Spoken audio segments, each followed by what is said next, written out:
मैं गुजरात से आ रहा हूं। महात्मा गांधी की भूमि है,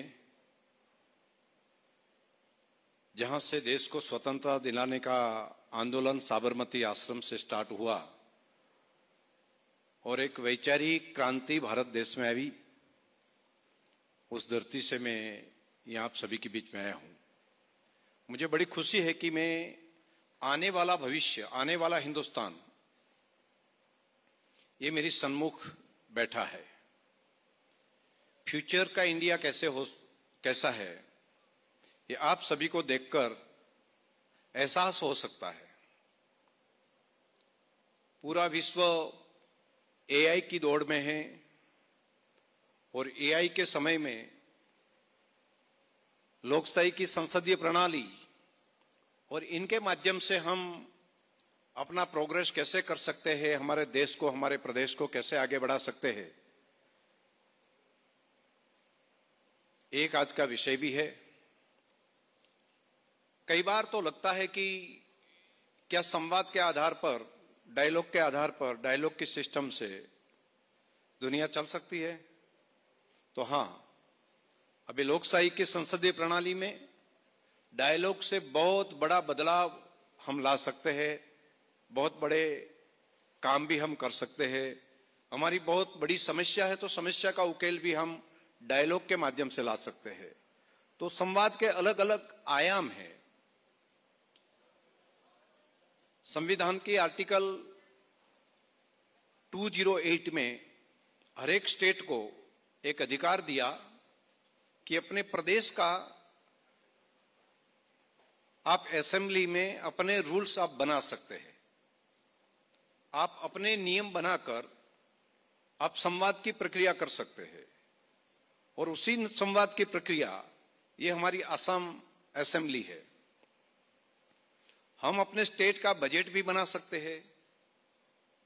भारत सरकार की जो योजना है इनके साथ में जुड़कर, भारत सरकार से जो मदद मिलती है वो भी साथ में जुड़कर हम अपना बजट तैयार करके हमारा खर्च कहां पर होगा, हमारी प्रायोरिटी क्या क्या होगी, तो एक काम सबसे बड़ा बजट का जो है वो हम असेंबली के माध्यम से ये कर सकते हैं। असेंबली में बैठकर सभी एमएलए, जो प्रजा के चुने हुए प्रतिनिधि है, जो आप सभी में से आते हैं, वो साथ मिलकर पब्लिक को क्या क्या चाहिए इनके लिए पूरा बजट बनाने का काम वहां पर होता है।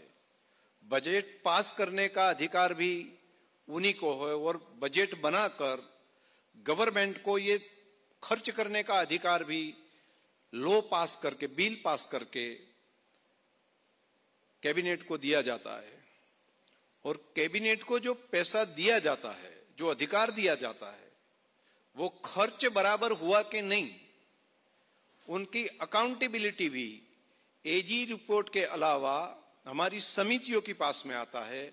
और हमारी कमेटी जो पब्लिक के जनप्रतिनिधियों की बनी हुई है वो उनकी अकाउंटेबिलिटी भी देखते हैं और अकाउंटेबिलिटी देखने के बाद दोबारा वो असेंबली में आता है और असेंबली के संज्ञान में रख के उनके ऊपर जो कोई मुश्किली है, कोई डिसिप्लिन, अनडिसिप्लिन है, तो उनके ऊपर एक्शन लेने का अधिकार भी वो कमेटी को और विधानसभा को है।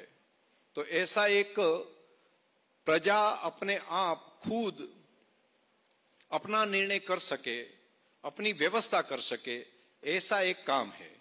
दूसरा काम, पब्लिक को लगे कि एक कानून में हमें बदलाव करना है, नया बिल पेश करना है, नया बिल पारित करना है, नया कानून बनाना है, तो संविधान की मर्यादा में रहकर ये असेंबली वो काम भी कर सकती है। उनमें डिबेट भी होती है और डायलॉग के माध्यम से कई बार तो गवर्नमेंट का बिल लाया है, वो गवर्नमेंट बिल में बदलाव भी करने का काम वहां पर चुने हुए प्रतिनिधि कर सकते हैं। तो एक बहुत बड़ा अधिकार लोकशाही व्यवस्था में ये अपनी असेंबली को मिला है। मैं आप सभी को, यंग हमारे बंधु भगिनी है, हमारे भाई बहन है, उन सभी को बोलूंगा कि आने वाला भविष्य, इनमें हमें राजनीति से दूर नहीं रहना है। कई बार तो लोग राजनीति को देखते हैं तो थोड़ा मुंह ऐसे लगते हैं, अरे यार ये तो पॉलिटिशियन है। तो ऐसा नहीं रखना है, हमें इन्वॉल्व होना है और इन्वॉल्व होकर उनमें बदलाव भी लाना है और अपना फ्यूचर अपने आप ठीक करना है। और ये समय की मांग है। पूरा विश्व जिस ढंग से बदल रहा है, हमें भी बदलना है। तो बाहर बैठकर हम नहीं कर पाएंगे। आने वाले समय में हमें इन्वॉल्व होना पड़ेगा। और पॉलिटिशियन भी कैसे आने वाले समय में पब्लिक एक्सेप्ट करेगी? तो आने वाले समय में ज्ञान वाले एमएलए जो आएंगे, जो प्रतिनिधि है, वो इंटेलेक्चुअल आएंगे, तभी वो नई दिशा पकड़ सकते हैं। पॉलिसी बनाने का काम जो पॉलिसी मेकर है वहां पर, तो वो पब्लिक समाज जीवन में आते हैं। तो समाज जीवन में से जो चुनकर जो आते हैं, उनमें ऐसी टैलेंट आनी चाहिए कि वो टैलेंट पूरा स्टेट को बदल सकते हैं, पूरे स्टेट को आगे ले जाने का काम कर सकते हैं और हमारा फ्यूचर भी आगे बढ़ा सकते हैं। तो राजनीति में भी आने वाले समय में अभी जो शुरुआत हुई है, ऐसा नहीं है कि जो बाप है तो उनका ही बेटा आएगा। उनसे अलग कॉमन पब्लिक में से भी जनप्रतिनिधि चुनकर आ सकते हैं और वो आगे बढ़ सकते हैं। हमारे देश के प्रधानमंत्री नरेंद्र मोदी जी उनका बेस्ट एग्जाम्पल है कि कॉमन फैमिली में से आकर वो अभी देश के प्रधानमंत्री तक वो पहुंच सके हैं और अभी स्कोप भी ओपन हुआ है। तो हम अलग अलग फील्ड में तो काम करते हैं। हम इंजीनियर बन गए, हम डॉक्टर बन गए, हम मैनेजमेंट की स्किल में हम गए, हम साइंटिस्ट बन गए। लेकिन एक ये पार्ट भी है कि ये फील्ड में भी प्लान करके हम जा सकते हैं। सभी को लगता है कि हमारी पास में टैलेंट तो है, काम करने की क्षमता भी है, लेकिन अपॉर्चुनिटी कैसे मिलेगी? तो एक समय जो था अपॉर्चुनिटी दूसरे को देने की व्यवस्था जो मोनोपोली जैसा था, लेकिन पूरे देश में अभी राजनीति बदल रही है। अभी अपॉर्चुनिटी ऑनेस्टी और एफिशिएंसी दोनों के आधार पर, आने वाले समय में ऑनेस्टी और एफिशिएंसी दोनों के आधार पर राजनीति में नए डोर ओपन हो रहे हैं। और यही नए डोर जो ओपन हो रहे हैं, उनमें हम अग्रेसिव होकर ये काम को आगे बढ़ा सकते हैं। दूसरा, लीडरशिप डेवलप होती है। लीडरशिप डेवलप करने के लिए हमें पब्लिक की साथ में जुड़ना है। मैं एक एग्जांपल देता हूं। महात्मा गांधी विदेश से जैसे इंडिया में आए, पहली बार स्टीमर में गुजरात के एक समुद्र किनारे पर उतरे। अंग्रेजों का शासन था, पूरा देश स्वतंत्र होने की कगार पर था। यहां पर जन आंदोलन छोटा मोटा चल रहा था। तिलक महाराज और कुछ फ्रीडम फाइटर है, उन सभी ने बताया कि ये एक ऐसा लीडर है कि वो अफ्रीका से अंग्रेजों के सामने बहुत बड़ी विजय पाकर वो भारत में आ रहे हैं और यहां पर भी वो जन आंदोलन का हिस्सा बने। महात्मा गांधी आए तब वो सूट बूट पहन के आए थे। वहां पर पहनना, वहां पर पहनवेश तो वैसा ही था। लेकिन जैसे वहां पर नीचे उतरे, भारत को देखा, तो भारत के लुंगी पहनते थे, धोती पहनते थे, पगड़ी पर लगाते थे भारत के लोग। तो उन्होंने वो सूट बूट वहां पर निकालकर पहली बार धोती और पगड़ी पहनकर भारत में एंटर हुए। पूरे भारत का भ्रमण किया और पूरे भारत का भ्रमण करते करते कुछ चीजें उनके ध्यान में आई तो उनको एक्सेप्ट किया। और महात्मा गांधी जी ने फिर धीरे धीरे तो पब्लिक के साथ में जुड़ने के लिए कुछ प्रतिज्ञाएं भी की कि हम जैसे हमारे देश के पब्लिक है, उनको कपड़े पूरे बदन को ढांकने को नहीं मिलेंगे, तब तक मैं अपने शरीर पर कोई भी कपड़ा नहीं रखूंगा।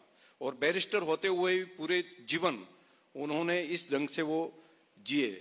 दूसरी बात, सभी पब्लिक को जाकर मिले तो रास्ते में चर्चा आई कि पूरे भारतवर्ष में घूमते हैं तो वहां पर एक शब्द बार बार आता है। दो आदमी मिलते हैं तो साथ में बोलते हैं राम राम।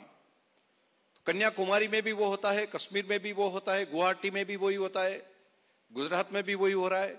तो एक राम के साथ में सभी दो आदमी मिलते हैं तो राम नाम से जुड़ते हैं। तो प्रार्थना जीवन में उन्होंने इन्वॉल्व किया और रघुपति राघव राजा राम करके एक प्रार्थना जीवन का हिस्सा बनाई। और पूरे भारत का जो आंदोलन अंग्रेजों के सामने चला, उनमें ये प्रार्थना अहम रही। मेरी आपसे प्रार्थना यही है, मैं प्रार्थना करवाने का नहीं बोल रहा हूं, लेकिन मैं बोल रहा हूं, आपको रिक्वेस्ट कर रहा हूं कि हम दूर बैठकर दुनिया बदलने का जो तरीका हम देखेंगे तो नहीं हो सकता है, लेकिन इन्वॉल्व जो हम होंगे तो ये पूरा का पूरा माहौल बदल सकता है। जैसे 10 साल पहले कोई बोले कि सोशल मीडिया क्या हो सकता है, सोशल मीडिया की क्या स्ट्रेंथ हो सकती है, एफबी क्या हो सकता है, एक्स क्या हो सकता है, ट्विटर क्या हो सकता है, इंस्टाग्राम क्या हो सकता है, तो कोई पहले सोच ही नहीं सकते थे कि अरे अरे ये क्या कर सकते हैं, इनका कोई क्या बदलाव है। तो प्रिंट मीडिया के बाद जब इलेक्ट्रॉनिक मीडिया आया, तो इलेक्ट्रॉनिक मीडिया आने के बाद लगा कि जो टीवी पूरा देश बदल देगा, लेकिन सोशल मीडिया इतना बड़ा बदलाव ला सकता है ये कभी किसी ने सोचा नहीं था।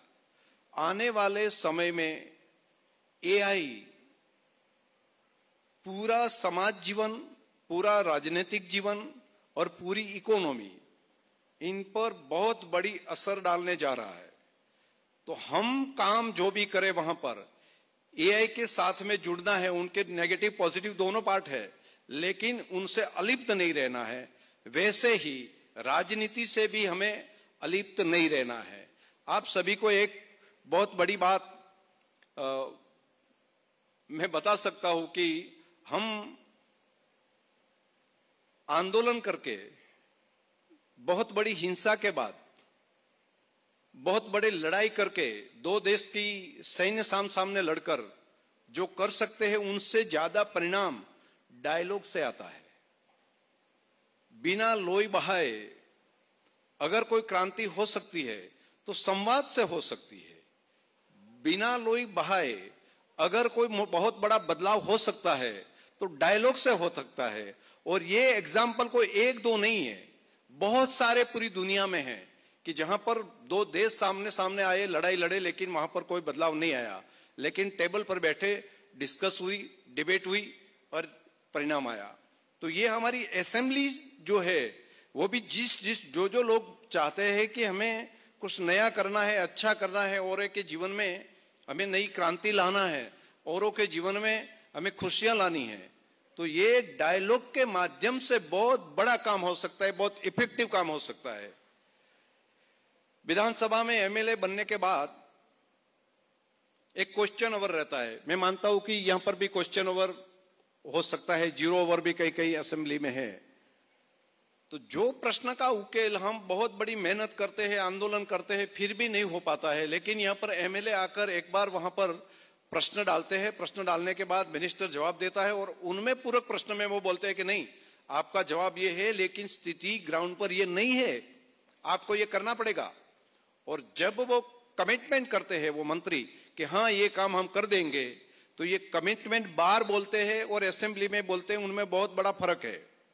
असेंबली में एक बार जो बोल दिया कि ये काम मैं कर दूंगा और वो नहीं करते हैं, तो विशेष अधिकार भंग का एक्शन भी लिया जा सकता है।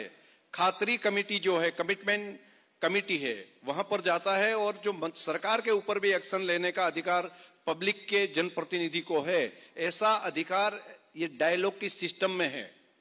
तो ये असेंबली जो है वहां पर हम बहुत बड़े काम करवा सकते हैं। मेरी तो आप सभी से गुजारिश है कि आने वाले हिंदुस्तान को अगर सक्षम बनाना है तो हमें भी धीरे धीरे रहकर इस सिस्टम में इन्वॉल्व होना पड़ेगा। और देश के प्रधानमंत्री मोदी जी ने इस बार बताया है कि हम हजारों की संख्या में नए यंग युवा युवती को पॉलिटिक्स में इन्वॉल्व करना चाह रहे हैं। तो एक कोई पॉलिटिकल पार्टी भी, मैं और विश्वजीत साहब, हम कोई पॉलिटिकल पार्टी से अलग है, जब स्पीकर बनते हैं तो उनसे अलग रहते हैं, वहां पर रिजाइन करके हम आते हैं, लेकिन कोई एक पॉलिटिकल पार्टी ने ये डिसीजन भी लिया है कि हम नए यूथ को इन्वॉल्व कर रहे हैं नए आने वाले भारत के भविष्य के लिए। तो एक नई अपॉर्चुनिटी भी ये हमारे समय में आई है, ये हमारा हम सभी का सद्भाग्य है। मुझे यहाँ पर बुलाया, मैं गुजरात के डेवलपमेंट की धरती से यहाँ पर आया हूँ, अमूल से जुड़ा हूँ और अमूल दूध और उनकी प्रोडक्ट जो है उनमें एशिया लार्जेस्ट डेयरी कोऑपरेटिव है, उनका चेयरमैन भी हूँ। तो इस नाते आसाम के साथ में मेरा जुड़ाव भी है और साथ में मिलकर कोऑपरेटिव स्वभाव से हम सब साथ में मिलकर काम कर सकते हैं। मैं तहे दिल से आपके चेयरमैन जी का आभारी इसलिए हूं कि वो काफी नए काम, हमारी सीपीए की जो कॉन्फ्रेंस होती है वहां पर हमारे स्पीकर काफी एक्टिव रहते हैं। कोई भी कोरम है वहां पर अलग अलग असेंबली के स्पीकर आए तो स्पीकर के साथ में भी असम की बात, यहाँ पर नए नए इनिशिएटिव लिए हैं, वो चर्चा वहां पर होती है और कई लोग असम की ये चीज देखकर सीखते भी है।